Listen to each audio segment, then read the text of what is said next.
Et après le méga-feu qui a ravagé la Gironde le mois dernier, Sébastien Lecornu s'est rendu sur place aujourd'hui pour dévoiler une série de mesures.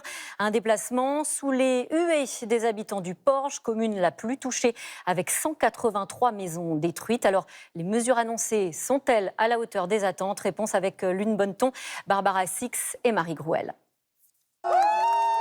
Sébastien Lecornu, accueilli sous les huées des sinistrés du Porge. On ne vous souhaite jamais de vivre ça. Ce matin, plus de 200 personnes espéraient un signe du Premier ministre.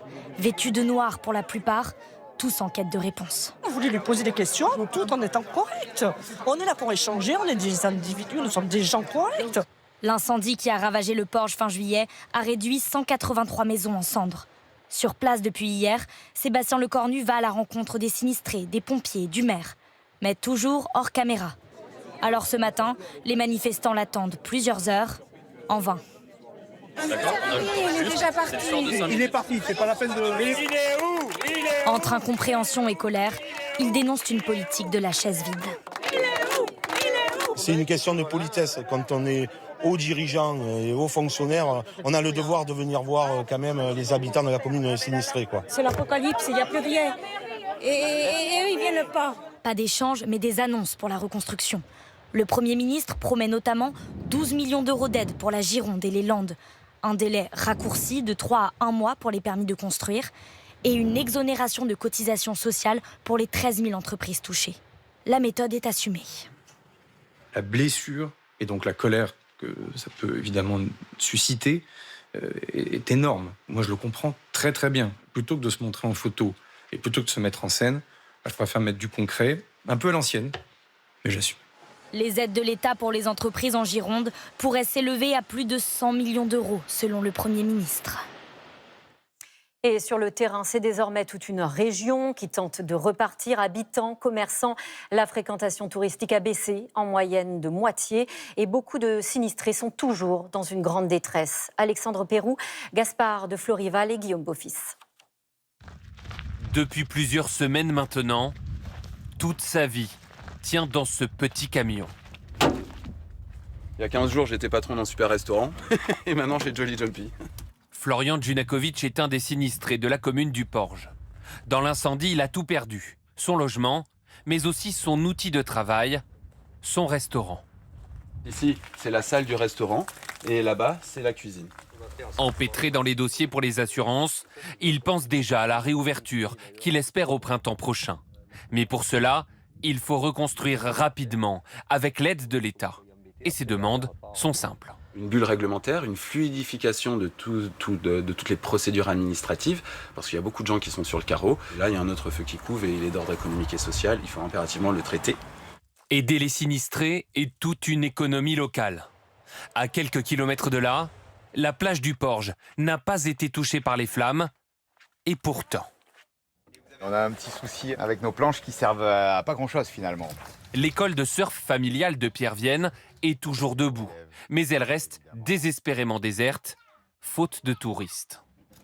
C'est le vide. On ne peut pas payer les moniteurs, on ne peut pas payer nos frais avec si peu d'élèves. Nous, on a raté la saison, on le sait, et on attend vraiment du Premier ministre et des personnes qui gouvernent de nous aider au cas par cas. Au-delà des aides, c'est toute une manière de vivre qu'il faut changer. Et c'est le combat du maire de Saint-Médard-en-Jalles. Les 33 000 habitants de sa commune ont dû être évacués à la hâte. Pour éviter un nouveau traumatisme, il réclame un plan de long terme face au réchauffement climatique.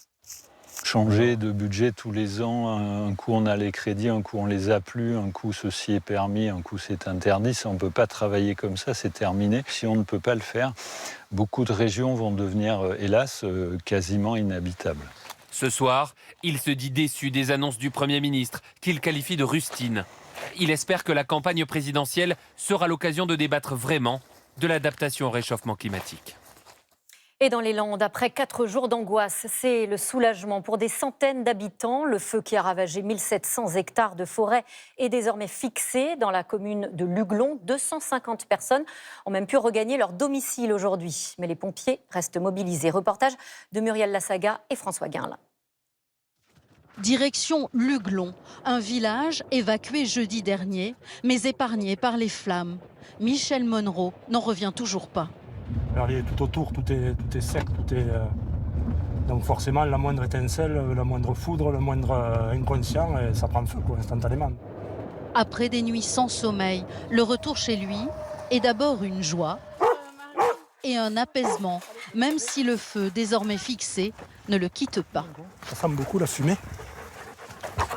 Il va falloir vivre avec ce risque maintenant. Vous vous y êtes préparé? Oui, c'est-à-dire qu'on va améliorer encore tout ce qui est débroussaillage et peut-être mettre quelques points d'eau un peu plus avec le puits, préparer de l'arrosage. Sa voisine vient de rentrer chez elle, soulagée, angoissée aussi, à la vue de ces écorces de pin calcinées qui jonchent le sol. Tout simplement, c'est arrivé, vous voyez. Et il y en a partout. Ça aurait pu tomber sur la maison, ça aurait pu prendre dans l'herbe sèche, ça fait peur. Dans un village encore perturbé par les va-et-vient des pompiers, chacun veut retrouver une vie normale, le parfum des tartes d'été et l'ambiance du quotidien. Vous savez ce que j'ai fait après avoir rangé les vêtements? J'ai commencé par faire un lave-linge. Laver le linge, c'était retrouver des repères qui nous avaient manqué quelque part. L'incendie n'était pas loin, mais pas question pour autant de quitter un jour sa maison. Est-ce que vous vous sentez moins sereine? Ça c'est une évidence, oui. Mais il va falloir apprendre à vivre avec.